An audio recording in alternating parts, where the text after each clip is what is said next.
ঈদের আনন্দটা কখন ভালোভাবে প্রকাশ পায় জানেন?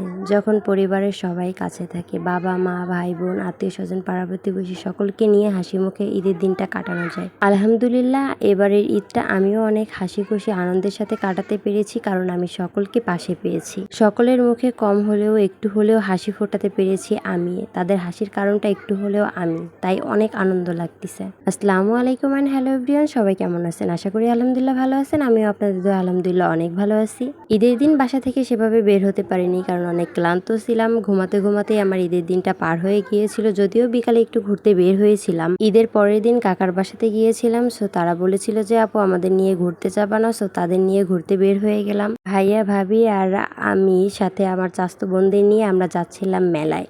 যাওয়ার পথে একটু সিনেমাটিক পোস্ট নিতে চাচ্ছিলাম, যে একটু ওর চুলগুলো উড়বে, আমি সুন্দর একটা স্লো মোশন ভিডিও করব, কিন্তু আমার মাথায় যে চুল নাই সেটাই আমার মাথায় ছিল না। আর আমাদের এখানে দুই জায়গায় মেলা হচ্ছে। সো প্রভাতী স্কুলে, মানে খালিশপুরের প্রভাতী স্কুলে এই ফার্স্ট টাইম মেলা হচ্ছে। আমি শুনে খুবই অবাক, তাই দেখতে চলে গেলাম যে মেলাটা কেমন হয়েছে। বাহির থেকে যে পরিমাণ লোকের ভিড় ছিল, আমি তো মনে করছি ভিতরে অনেক সুন্দর মেলার আয়োজন করা হয়েছে, কিন্তু ভিতরে প্রবেশ করার পর যা হলো আপনারা নিজেরা দেখেই অবাক হয়ে যাবেন। আমার আর কিছু বলতে হবে না। যেই স্থানটায় মেলা হয়েছে, মেলার এরিয়াটা কিন্তু অনেক বড়। এই এরিয়ায় যদি সুন্দরভাবে মেলা উদযাপন করা হতো তাহলে মনে হয় অনেক লাভবান হতো যারা, কিন্তু দুঃখের বিষয় তারা সম্পূর্ণ এটাকে সাজিয়ে তুলতে পারেনি। যাই হোক, ছোটখাটো একটা কনসার্টের মতো দেখেছিলাম মেলায় ঢুকে পাশেই। সেখানে গান বাজিয়ে রেখেছে আর বাচ্চারা সবাই উড়াধুরা নাচতেছে, আর বাচ্চার যে গার্ডিয়ান তারা বসে বসে মানে দাঁড়িয়ে দাঁড়িয়ে ভিডিও করতেছে তাদের। মেলায় সাধারণত আমি দেখেছি রাত 10টা বা 12টার পরে বড়রা এসে নাচ গান করে, অনেক ভিড় হয়, কিন্তু এই প্রথম ছোটদের সুযোগ দেওয়া হয়েছে। জিনিসটা ভালো লেগেছে যে ছোটরাও মঞ্চে উঠতে পেরেছে, নাচতে পেরেছে।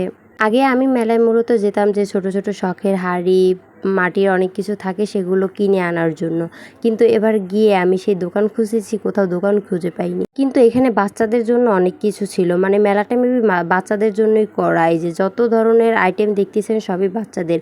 বড়দের বলতে শুধুমাত্র এই চরকিটা দেখেছি আর নৌকা দেখেছি। আর সব থেকে মজার বিষয় হলো মেলায় এই পুরনো ঐতিহ্যবাহী একটা জিনিস দেখেছি। আমি ছোটবেলায় যখন মেলায় যেতাম, মেহেদির রঙের মতো এটা রং হয়, সো আমি এটা লাগানোর জন্য বসে থাকতাম, আর এটা লাগানোর জন্যই আমি বেশিরভাগ মেলায়।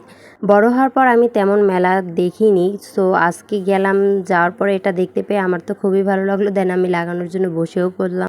অনেক কষ্টে, আমি তো ডিজাইনই খুঁজে পাচ্ছিলাম না। দেন আন্টি নিজেই আমাকে একটা গিটার বসাই দিল হাতে। আসলে এটাকে ঐতিহ্যবাহী বলা যেতে পারে, কারণ এটা অনেক বছর ধরে, মানে অনেক যুগ যুগ ধরে এটা হয়ে আসতেছে। সো আমি লাগানোর পরে ভাবিরও ইচ্ছা হলো সেও হাতে লাগাবে। দেন ভাবিও এসে হাতে লাগিয়ে নিল, ভাইয়ার নামের অক্ষরটাই তার হাতে বসালো। দেন এখান থেকে আমরা ভাবলাম যে যেহেতু মেলায় কোনো দোকানপাট উঠিনি, আমরা অন্তত নৌকায় উঠি। কিন্তু নৌকায় উঠতে যাওয়ার জন্য যে পরিমাণ লাইন ছিল, সেই লাইন অতিক্রম করে নৌকায় উঠতে গেলে আমাদের রাত 12টা বেজে যেত। তাই জীবনের 12টা বাজার আগে আমরা মেলা ত্যাগ করে চলে আসলাম।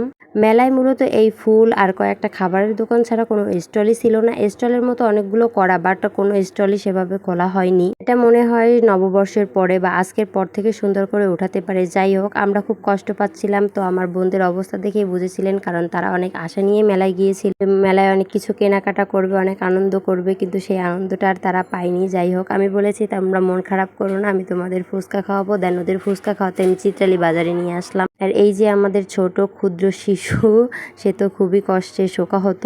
আমরা ফুচকার অর্ডার দিয়ে বসেছিলাম, আর বসে থাকতে থাকতে দুই বোন মিলে ফাজলামো করতেছিলাম যে কার হাতের মেহেদি বেশি গাঢ়। আমার হাতের মেহেদি কখনোই গাঢ় হয় না। সো অনেকের কাছে শুনছি যার হাতের মেহেদি যত গাঢ় হয় তার হাজবেন্ড তত ভালোবাসে। আমার হাজবেন্ড হয়তো আমাকে ভালোই বাসবে না। যাই হোক ভাই, আপনার ভালোবাসা লাগবে না, যেখানে আছেন অতি দ্রুত আমার সাথে দেখা কইরেন। অপেক্ষা করতে করতে এদিকে দেখি সবার হাতে ফুচকা চলে আসছে, কিন্তু আমাকে ফুচকা দেয়নি। মন খারাপ করে বসে থাকতে থাকতে দেখি আমাকেও ফুচকা অলরেডি দিয়ে দিয়েছে। আমরা ফুচকা শেষ করতে করতে ভাইয়া বলল আমাদের পিৎজা খাওয়াবে, তার জন্য টেস্টি ট্রিটে নিয়ে আসলো। আমরা তো খুব উল্লাসের সাথে এসেছি যে আজকে যাই হোক মেলায় যেয়ে মজা করতে না পারলেও খেতে খেতে বাসায় যেতে পারবো। কিন্তু কষ্টের কথা কাকে বলবো, দেখেন এখানেও এসে কোনো পিৎজাই পেলাম না। তো মন খারাপ করে আবারও বাসায় চলে আসলাম। যাই হোক, আমার কষ্টে আমি থাকি, আপনারা সুখে থাকেন, ভালো থাকেন, দোয়া করবেন আমার জন্য। আল্লাহ হাফেজ।